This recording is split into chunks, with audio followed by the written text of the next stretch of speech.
Hey everyone.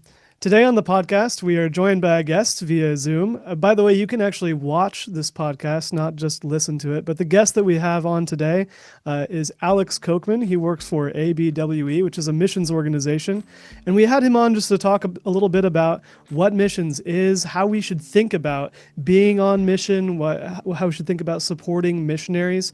And that affects us both as we think about missions all across the world and how we live our lives here in the Pacific Northwest. So we hope you enjoy this interview with Alex Kocman. You're listening to the Church Matters podcast, a ministry of Redeemer Church.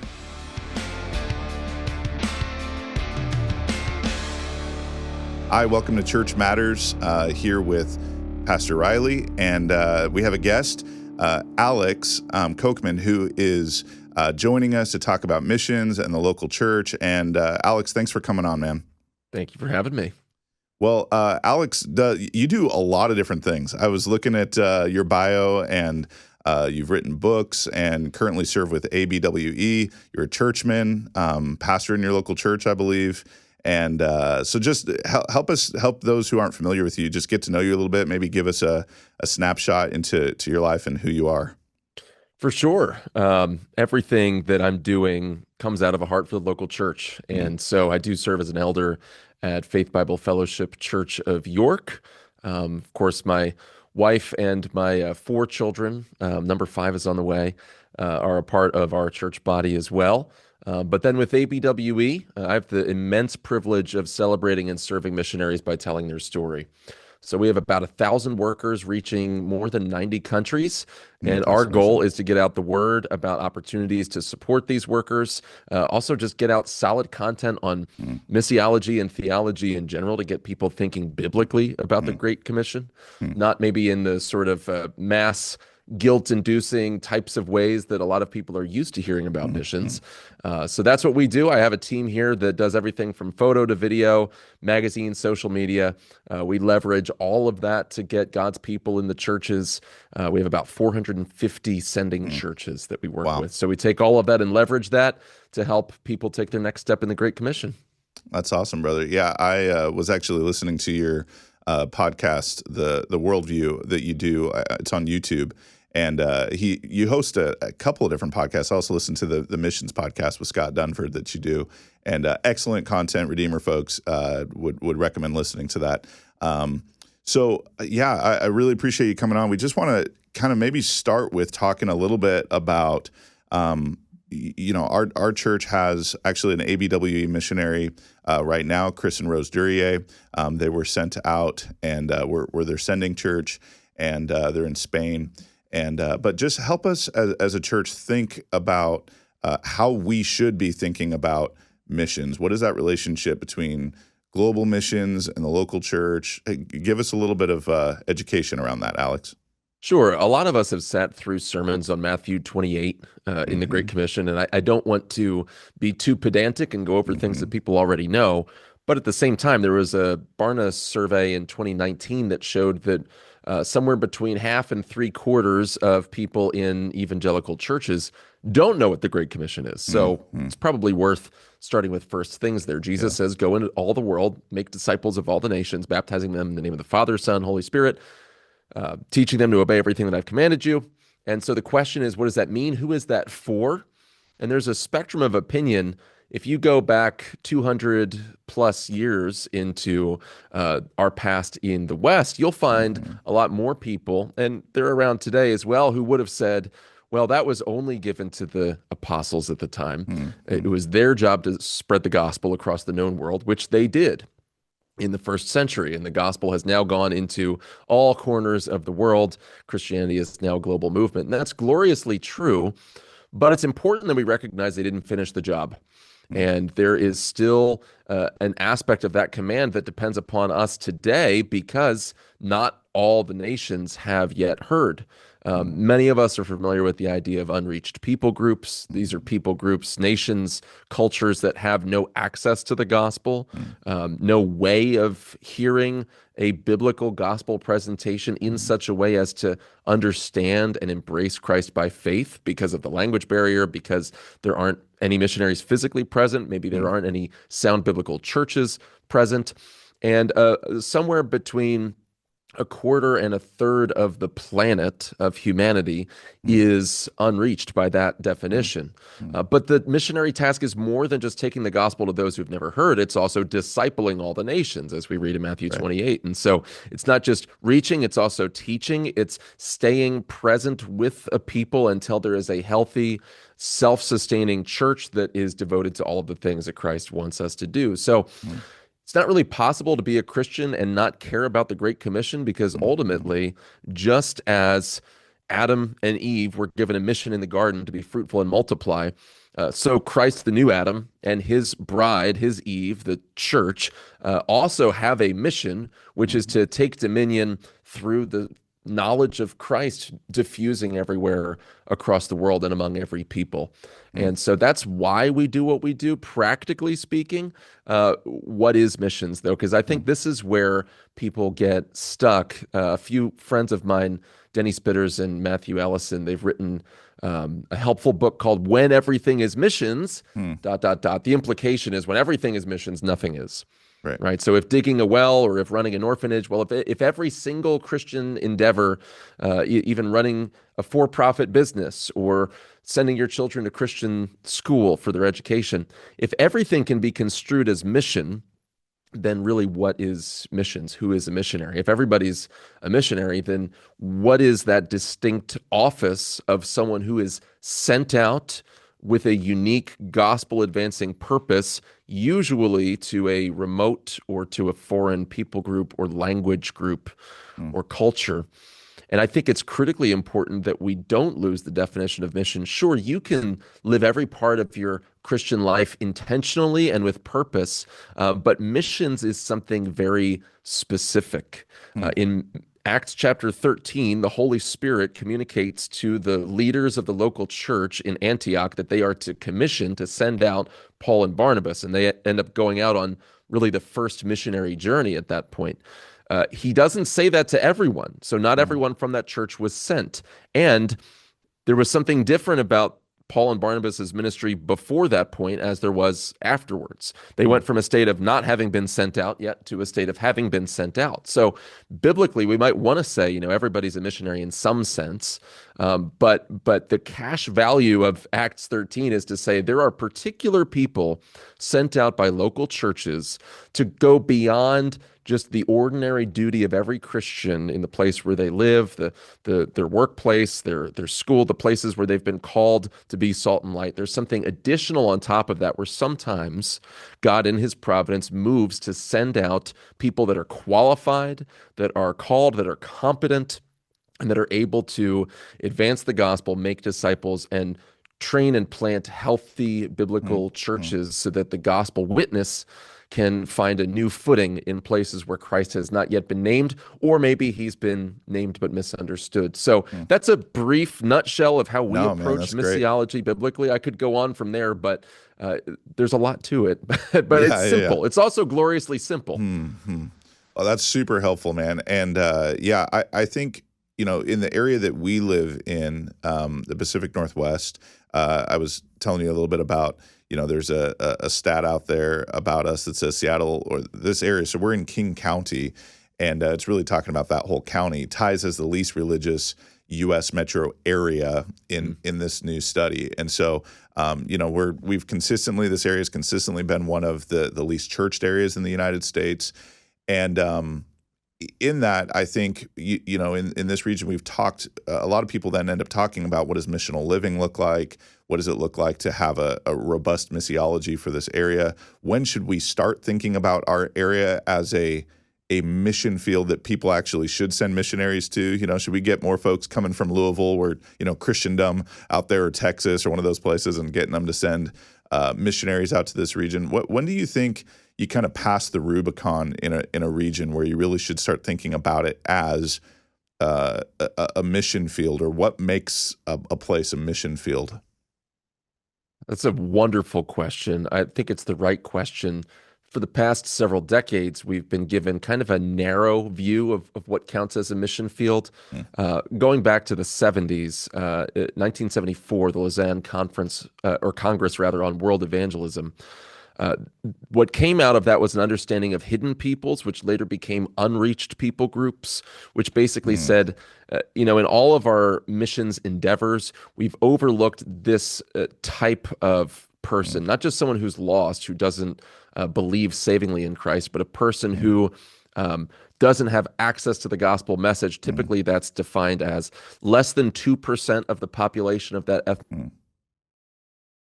evangelical Christian, and also less than 5% of that same population is Christian, regardless of denominational or traditional affiliation. So that would also mean less than 5% are Roman Catholic or Eastern Orthodox or some sort of mainline Protestant sect. And so you take that, and the effect of that over the last 50 years, though, has been at times to say, look, we should send to the unreached. We should send workers to those who've never heard. But I've seen, while at the same time we need more of that happening, I've also seen some people get very narrow and say we're only going to send to those peoples and places that are considered unreached. And what I want to say to those folks is that's a very narrow measurement.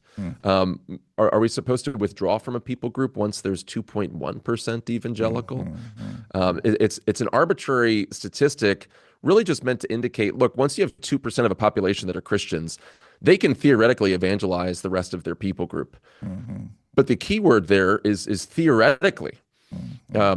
Often that's not the case, usually because a people group needs not just the presence of Christian witness, but they need mature believers. They need a mature church that's capable of being a witness for Christ in all of life. And secondly, remember, the task in Matthew 28 is not to reach every nation. It's to disciple the nations. So, when is your discipleship process done?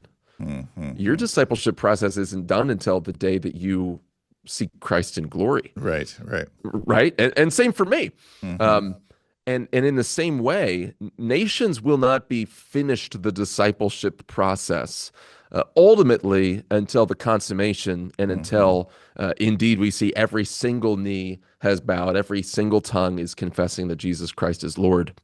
And so I have a pretty expansive view. I would say any people group where there's not an established, mature Christian witness is a mission field in some sense. You could argue some are fields that need to be prioritized or deprioritized based on various factors. But, God doesn't work in those sorts of pragmatic measurements. We shouldn't be so disconnected from our surroundings, sort of flying at this 30,000-foot view saying, well, we can send resources anywhere, we can do anything, and we make our strategic decisions based on statistics, based on abstractions. I think the process that the Holy Spirit uses to get laborers out into the harvest is much more organic. So it might not look the most statistically impactful on paper, but there might be a people group in a certain country or even in a neighboring state that has some Christian witness. There's some foundation there already, but maybe the Lord has particularly gifted someone in your church with a desire, with an opportunity, with the qualification and skill necessary to go and do a very specific task in that other place. You have to look not only at the needs, but also look at your capacities, look at the unique giftings and implications of your people. And it might mean identifying somewhere or someone as a mission field that maybe, the expert missiologists wouldn't say is the top global priority. God's providence thinks in categories that we don't always have access to. So the whole world is the mission field, but what's important is that we know why we're going. We know what we're going to accomplish. No, that's good. What can we, living out in the Pacific Northwest, and obviously mentioned just a little bit about what it's like out here. What can we learn from those who are engaged in global missions, living in a context that, while not, more than 2%, thank the Lord, are professing believers in this region. Right. But what can we learn? You spend a lot of time around missionaries or talking about missionaries and hearing their stories, and I think you do wonderful work at ABWE. What can we learn from global missionaries that would be helpful to us in our particular context? Well, I think a healthy missionary understands the missionary task, Mm, and there's multiple ways of defining it. I really like the way that the International Mission Board succinctly outlines it in their mm, foundations materials. My friend Zane Pratt had a major hand in creating that paradigm, similar to the training materials that we use. But a missionary traditionally um, uh, enters a people group, engages in pre-evangelism, gaining trust, building mm, relationships, mm, etc., but moves to evangelism, mm, makes disciples among new converts, incorporates them into a new church or an existing church, a church plant forms. From that, leaders are trained and appointed, and then ultimately there's a shift to a partnership relationship with those locals to where the missionary isn't him or herself the only person on the front lines. mm, Now it's the local believing community that's owning God's mission. mm, Um, that's simple. That's kind of mm, surgical strike missions. mhm, In mhm, some ways, that's what the Apostle Paul does. It really is just the apostolic model. And just as mm. we've been given this timeless apostolic message of the gospel, there is an apostolic model as well. Yeah. And it's essentially that it's preaching Christ, Mm, seeing disciples formed, bringing them into the church. That part is lost so often, although I think we're regaining that. mm, Staying engaged so that there's qualified leaders that can shepherd that flock and multiply it over generations. That's another piece that we tend to leave out. And then remaining in partnership, not just leaving and going somewhere else that we think is more needy, but remaining a support and encouragement. Again, Paul and Barnabas do this at the end of Acts 14. They go and encourage the same churches before they report back to Antioch. And so, mm, taking that in general, I think each of us, whether or not your job is to do that exact cycle mm, of mm, tasks, uh, your church should be mm, mm, somewhere in that cycle. mhm, And you're a member of that church. That mission is yours to the extent that you belong to that church. You should be thinking, what's the progress of the gospel in mm, my location? mm, Who are the full-time vocational gospel workers around me? How do I cheer them on? mm, And what supporting role do I play as a lay person or maybe as a lay leader or someone who's mm, maybe an officer in my church? Maybe I'm an elder or a deacon, but what role am I playing in that? And then what is our forward-looking vision? Where are we looking to take the gospel or bring it more deeply to bear upon our existing mm, mm, environment and surrounding? So I think we can, each of us, think like missionaries in that sense, recognizing, mm. okay, not all of us are sent out like a missionary in that formal commissioning, but we should all think about the progress of the gospel wherever we are. Hmm, that's good. Do you what do you think the local church routinely misses about missions, or just kind of, where do you see the church sometimes just seem to have a gap in their understanding? What do you see with that? Well, I'll tell you, most recently, Mm, not to drag current events into this, but yeah. even last Mm-hmm. week with the assassination of Charlie Kirk, Mm-hmm. my friend Josh Dawes tweeted out something that was perceptive. He said, so many of us see the culture war as a distraction from the gospel, and Mm, yet Kirk was somebody who saw it as an opportunity for the gospel. mm-hmm. And so I do think that that's true. I gave a sermon and then a lecture afterwards at a few months ago at a local church in our network, and trying to connect some of these dots between culture and the Great Commission. And somebody said, what's your point? What are you getting at? And I said, well, what I'm getting at is I think our activists need to think like missionaries and bring the Mm, gospel into everything. mm, And I think we need missionaries with a heart of activism as well, like someone like mm, William Carey, who is not only preaching the gospel, making disciples, planting churches, but it's also advocating for change in India and seeing mhm, unjust laws and calling them out and speaking prophetically to that. So I think what's missing so often is an expansive view of the lordship of Christ mm, that's mm, willing to connect these dots between proclaiming the gospel and then making disciples of a nation. That means mm. teaching them to obey everything Christ commanded them. That means I have Yeah. to care about the public sphere. Mm, I have to care about those moral issues that are the source of all of the cultural skirmishes that we're having, mhm, just as much as I care about the individual conversion and the state of the souls of the people in my immediate sphere of influence. I think we need bigger thinking to see how all of those things are integrated. And typically, though, what you find in the church is that there's the culture warriors over here, and then there's the missions people over here. And usually there's the dividing line is these people are political, these people are pietistic. And I love, or excuse me, I don't love, I think that the devil loves false dichotomies. What we need are to combine godly piety with also an active public engagement, so that our witness is not just a witness to individuals, but also a public witness to the broader nation or people group. I can't read Matthew 28 and think that there isn't public witness involved in this. It doesn't just say make individual converts or even make individual disciples out of nations. When I say, make disciples of all the nations in English, that could be taken multiple ways. I could have a lump of dough and say, make, gingerbread men out of the dough. Well, that means I'm going to extract and reshape and put them over here and remove them from the lump. But that's not what's going on with making disciples. I'm not removing people from their nation and setting them over here and leaving the nation untouched. In Greek, it's literally disciple the nations.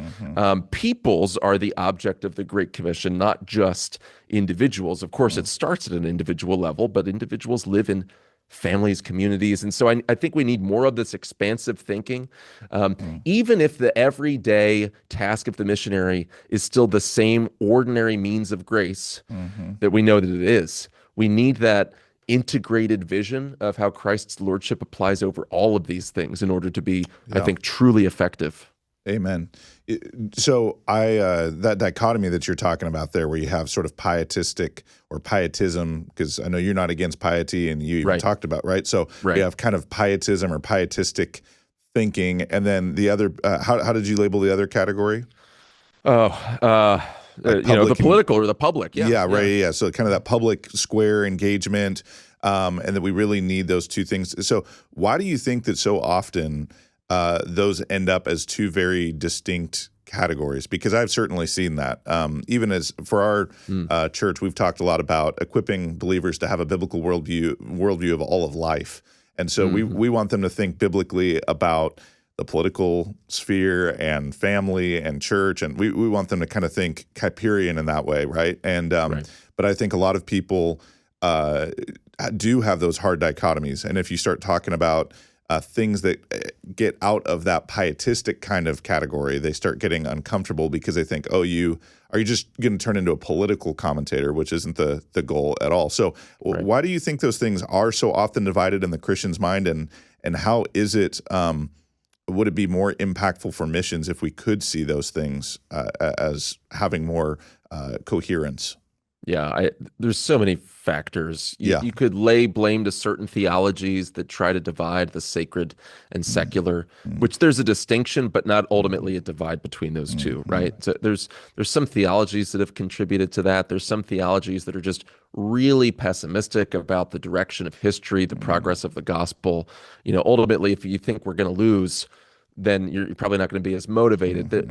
I think the deepest motivation, though, is the human heart. I don't think it's a theology or an ideology, although those are factors. I think ultimately each one of us, our default factory setting is indifference unless we work intentionally to overcome that. Talking about some of the recent public events with a family member over the weekend, I mentioned something about desiring justice. We need to seek justice. And this person, in all sincerity, said reflexively, well, we won't have justice until Christ returns. Right. Which sounds good at first, right? It's like kind of that Christian, and is true. Yeah, right. And is true. Ultimate justice, yes. And yet I said that, number one, I said, that's why we're losing, actually, is because of that mentality. I said, who said anything about ultimate justice? I'm talking about relative justice, whatever we can attain. I mean, if you were working with a young family that was struggling to get their budget in order and said, like, well, you'll never ultimately have everything you need until the consummation. Right. Well, no, you're responsible to live life in this realm. grace does not obliterate nature. Grace restores nature. So You'll never there's be a way sanctified until Jesus returns, right? Right. Yeah. So Right. So fully. don't get sanctified right, now. yeah, Right. You'll never yeah, be sinless. That's an even better example. yeah, And so I think that reflexive response, it's that pietistic withdrawal reflex, right?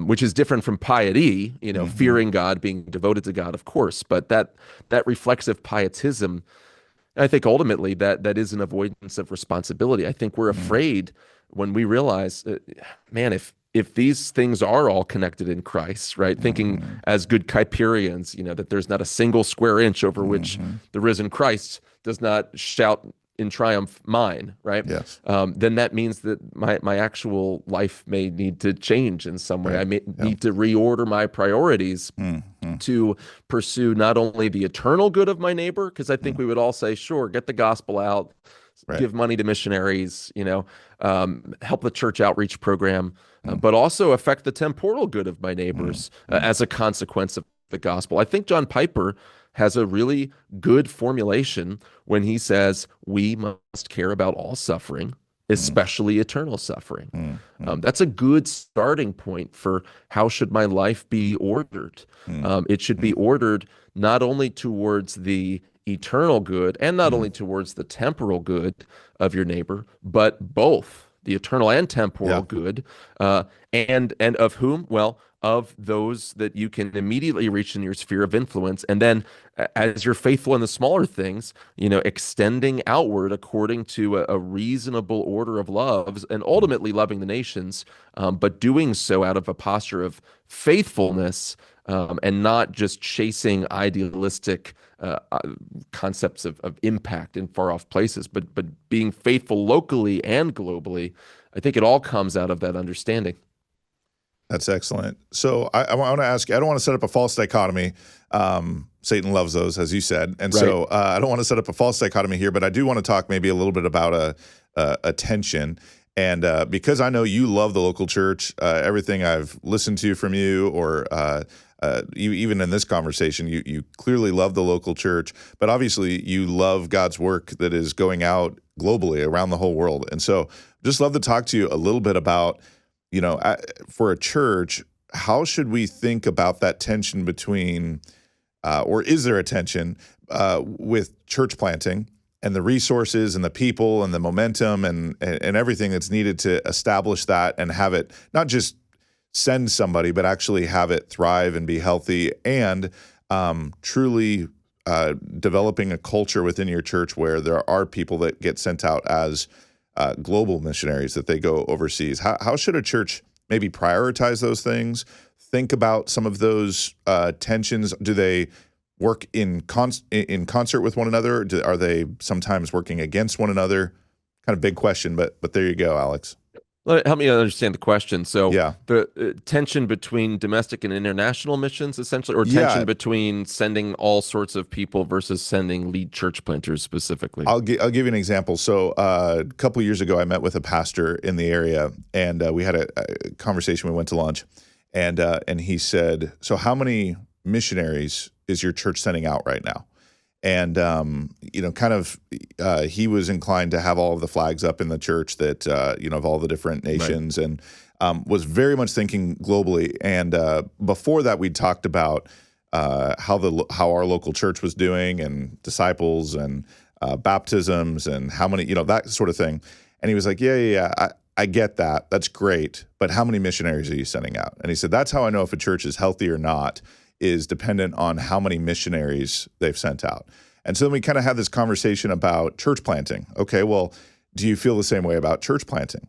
And he said, yeah, but I mean, we're an area that already has churches. And so really, if you're going to be a healthy church, you need to be sending out missionaries. And so what we have talked about as a church is to raise up missionaries, to have a certain kind of emphasis on trying to raise up missionaries. It takes a concerted effort. There's a lot of work, I think, that can go into that. Don't want to send the wrong people. You want to make sure there's a certain amount of competency. Obviously, we also don't want to send people that aren't really doing that already here. We don't want someone, just like I don't want somebody to be an elder or a pastor in our church that wasn't doing any shepherding and all of a sudden they get the title and now they're doing it. So you really want to see that happening here. But sometimes those people that you see start being raised up to do that, you could also imagine them actually going out as church planters here locally. And so how do we think as a church about, should we be prioritizing global missions? I've definitely talked to pastors where they're like, yes, you need to, who cares about church planting, way too much emphasis on that. We need to plant churches overseas. There's too many people out there that don't know the gospel, versus raising up church planters within your own church. That's why I said I don't really want to create a false dichotomy, because I know the answer is yes, both of these things are important. Yeah. But how should we think about prioritization? I think that in all of these questions of priority, which, these are the types of things that as pastors and elders, like we really kind of tie ourselves in knots over, that maybe our congregants don't feel the tension of as acutely as we do. But, what you look at, like, okay, this church budget can only go so many different directions, right? Or I can only preach our, vision sermon on this or that, right? But I think that the analogy that Paul gives of the body of Christ is so helpful anytime these questions of priority come up. Because you can, and I think need to, walk and chew gum at the same time. I think if you're somebody who lives and breathes international missions, you're going to be very inclined to judge the health of any church by that metric and none other. A church is unhealthy if they haven't sent any international workers in the last 20 years. Maybe that's true. But if we believe that calling is really from God, we should also admit that we can't affect directly whether or not somebody receives that missionary summons. Now, we can affect some of the factors leading into that, right? We can preach regarding the nations. We can train. We can do everything we can to pray for the nations and make people aware. And we can develop elder qualified men, especially in our churches, that could receive a call to go and plant a church in a far off place. But ultimately, there are many variables that are outside of our direct ability to manipulate through managerial application of technique, right? Yeah, right. Yes. And at the same time, somebody who's very focused on domestic church planting, it's like the eye that says, well, if the whole body was an eye, right? Then that would be great. If the whole body was a hand, then that would be great. And so I tend to be someone who wants to avoid absolute statements like this, like this is a bigger need or that is a bigger need. I mean, I live in a context here in central Pennsylvania that's reached. It's certainly reached, and it's somewhat Christian. It's not the Bible Belt, but it's also not the Pacific Northwest, right? It's somewhere in between. And recently, a church planter friend of mine shared the capacity of all of the churches in our county. If every seat was full, I forget the exact statistic, but it was something like 90% of the county would still have no room to go anywhere for church, right? It was basically saying, like, look, as many churches as we have, assuming that they're all biblical, assuming that they're all preaching the gospel, assume that none of them have compromised on sexuality or any other contemporary issue, we still have a super majority of our own population that couldn't go to church in that scenario. There's nowhere for them. So even I'm persuaded, as much as I think about international missions, missions overseas, I'm also persuaded that we need more churches in the U.S. I know church planting was the hotness, 15 years ago, and maybe a little bit less so now. Maybe it's church restoration is the cool thing now. We just need more biblical, faithful churches. There's 8.4 billion people on the planet. The day will come where we need to plant fewer churches, and maybe if you're in Lynchburg, Virginia, or Greenville, South Carolina, okay, maybe you don't need another new church there.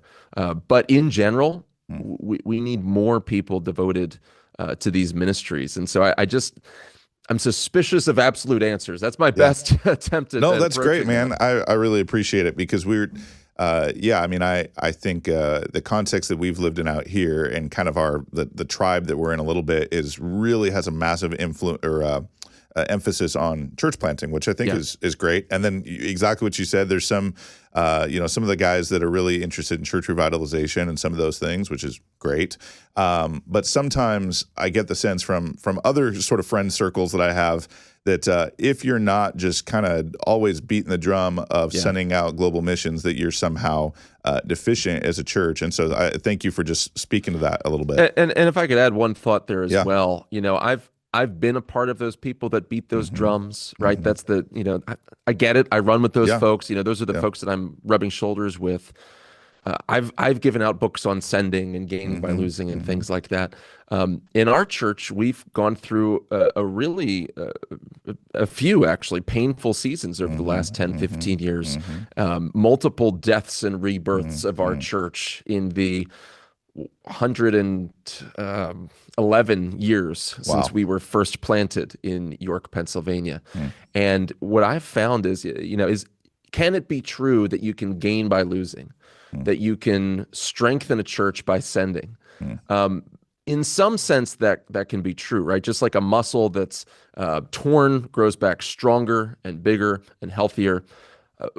But that's only true under certain circumstances. There still have to be certain things in place before you're ready to send. And I don't want to say every church has to send right now in order to be healthy. There were seasons in our church where if we had sent, we would have been being unfaithful because we were not in order as things were initially. If the church as an organism is to reproduce, look, what organism is biologically able to reproduce as soon as it's born? No, there's a maturing season before it's capable of reproduction. To attempt to reproduce any earlier than that is destructive and harmful. And the same can be true for churches. There does have to be a season of developing. I think often that's the case. And so, we have to be careful. Anytime there's this kind of church leadership guru mentality that says, like, if you apply this one technique, you'll be able to produce this outcome in the church. It's the Lord's church. It's not ours. We should bring our wisdom to bear, but open-handedly and trust him to work outside of our understandings.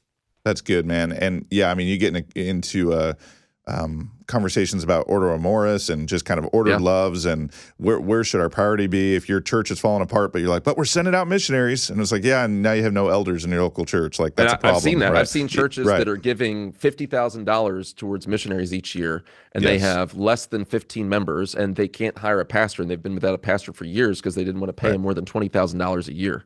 Real example. I mean, a church out here that was essentially having to live off of a loan that they had taken, and to keep the church alive, but they were still supporting all of their missionaries, and because the idea of not supporting those missionaries seemed worse than living off of a loan. So you're essentially if you're a missionary, you're a missionary on the receiving end of that donation, I don't know any missionary that would feel good about taking that money. Any good missionary that's raising funds is going to tell you, tithe to your church first, honor your pastors, don't muzzle the ox, like do what you need to do first, and then out of the overflow of that, support what I'm doing. And if a missionary isn't willing to say that, then maybe that's a problem too. Well, last question for you, Alex. Thank you. You've been so generous with your time, man. I really do appreciate it. I know this is serving the people of Redeemer well. I would love to just know, how can we as a local church, how can we be a better support to the missionaries that we do have that are overseas right now? I know each particular missionary might have ways you could individually support them, but just kind of generally as a church, what encourages, what helps, what best supports, besides obviously financial resources, missionaries that are overseas? Yeah, that's a great question. What I would start with is actually really deceptively simple, but read their newsletters, read their updates.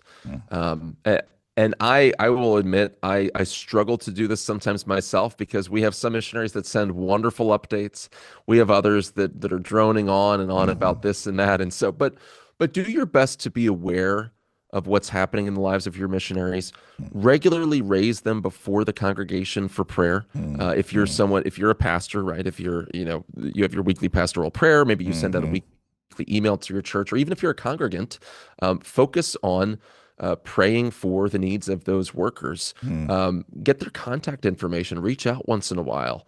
Maybe they can't text, maybe they don't have international texting. Use Signal, use a messaging app, use WhatsApp, ask them how they're doing. They love often to just be asked, and maybe you can send a care package. Maybe you can find out, it's not always necessities. Sometimes it's wants. What's a food that you can't get in West Africa? Like, can I send you this one random, candy from the Pacific Northwest that everybody loves out here, right? Just to give you a taste of home, or your children. Can we get them something that reminds them of the place that was originally home for them? And so, it all starts with asking. There is a good article on our blog written by a former missionary, and she writes an article called What Every Missionary Wants You to Give Them or Send Them. And so take a look at that there. But I would start with that. I would start with leaning in and listening well. We've got some resources on our website as well. We'd encourage every church to do something that we're starting here at ABWE called Send Sunday. Just devote one Sunday each year to asking that same question. How can we either send more or send better those whom we've already sent? How can we hold on tightly to that rope for them? And then how can we challenge ourselves to maybe be involved in that more directly? That's awesome, man. Thank you, Alex. It's been a total blessing getting to talk to you. How can we be praying for you and for the ministry the Lord has you serving in? How can we be praying for you, brother? Well, thank you for asking. Pray for our family. As I mentioned, we've got number 5 on the way. Yeah, congratulations. Thank you. We've got also an exciting goal here at ABWE. We want to see more workers raised up for the harvest. And so pray that the Lord would give us wisdom and capacity to serve the new churches that are coming our direction, to do that well. Quality as much as quantity, right? Thinking through all of those factors, and pray for our church as well. We have been through many ups and downs right now, and right now we're in a good season, and there's growth, but we've got a lot of people sitting on the sidelines, and we want to see more people really put their hand to the plow, commit to membership, do the sorts of things that we're all excited for people in the body of Christ to do. But thanks for having me on. It's been a blessing, brother. Yeah, thank you so much, Alex. Well, Redeemer, I hope this has been a blessing to you as well. Please go check out ABWE, their website, but then also Alex's website. You're going to find a link to a bunch of stuff. Alex Kocman, that's KOCMAN.com. We'll put a link in the show notes as well. So thanks, Alex. Appreciate it, man. Thank you.